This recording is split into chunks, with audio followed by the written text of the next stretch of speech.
Good morning, students. Today we are going to do the poem on killing a tree, and it's written by Jaiv Patel. As you can see in the caption, the poem is about a tree, and it presents the sturdiness of a fully grown tree, strengthened by nourishment from the earth, the sun, and the air. All of you know how a tree gets its nourishment. It gets air, sun, and water. The poem also tells that how a tree can survive and even it refuses to die when its trunk and branches are chopped off. When the trunk and branches of a tree are cut, even then the tree again takes its shape, and it just denies to die. Let us see what is there in this poem by Jai Patel. As you can see, as you hear about the poet Jaiv Patel. He is popular Indian poet and playwright. He was artist, practicing physician also, and he associated with green movement. He tries to protect the environment. That means he was interested in saving the environment, and his poems show deep concern for nature and pain inflicted man on it. So he was concerned with the environment, and he feels deep pain when he sees that the people they are cutting the tree. Now stanza number 1, it tells, merely thrusting a knife into a tree does not kill it. As you see in stanza number 1, the poet, he is telling us that even if the jab of a knife, it takes much time to kill a tree, not a simple jab of knife. It means a simple thrusting a knife into a tree does not kill it. Then it has grown slowly, consuming the earth. The poet is saying killing a tree, time consuming task, and it's not short, it's not easy, it's not an easy process.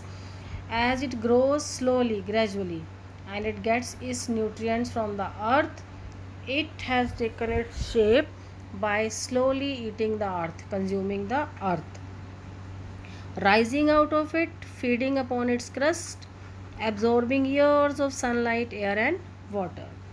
It grows out of the earth and gets nutrients from the earth's surface. It gets water from the earth, it gets air, it gets sunlight. So years it has taken after getting sunlight, air, and water for becoming a tree. And out of its leprous height sprouting leaves, finally leaves sprout from the bark, leprous height of the tree. That means it's not an easy task. Leprous hide means discolored bark of the tree. This metaphorical expression conveys the idea that just as leprosy causes discoloring of the skin of a leper, leper होते हैं कोड़ी, जिनको कोड़ पड़ जाता है, उनका skin का colour change होता है, वैसे ही जो पेड़ है इसके तने का कलर जो है वो it too has an uneven texture and colour after it has been injured with an axe or a knife.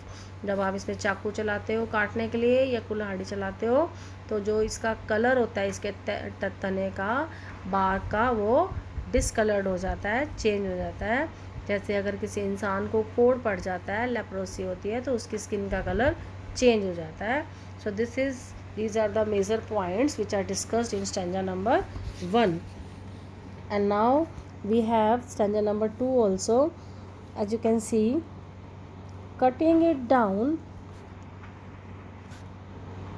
hack and chop also will not kill it. Means the poet is saying hack and chop, but this alone won't do it. Even when you are hacking, you are chopping, you are cutting, it won't kill the tree. And not so much pain will do it.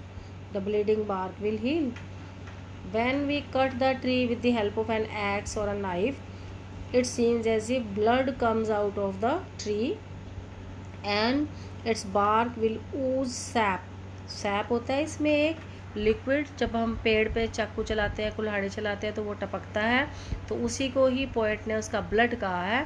It's bleeding bark, it will not cause much harm to it. Again it will be healed, and from close to the ground will rise curled green twigs. if you have ever seen, अगर हम पेड़ काटते हैं, धरती के पास से इस तना जो आपको दिख रहा है इस पिक्चर में, उसके पास फिर एक हरा भरा पौधा निकल आता है.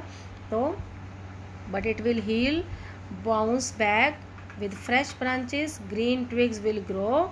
If allowed, the tree will grow back in its original size, and from close to the ground will rise curled green twigs, miniature boughs, which if unchecked will expand again to former size. That means again the tree will takes its shape, it will not die. In these lines, the poet addresses a person who is trying to kill a tree. The poet states that attacking a tree and cutting off its trunk or branches, it cannot cause its death, because it is very powerful and it takes its shape again with, and it is again there in small green curled branches, they will appear here, and these branches, if not hacked again, will grow till they attain the original size of the tree. So today we have done these two stanzas. You read the poem silently, try to work out the difficult vocabulary, then I shall continue tomorrow. Thank you.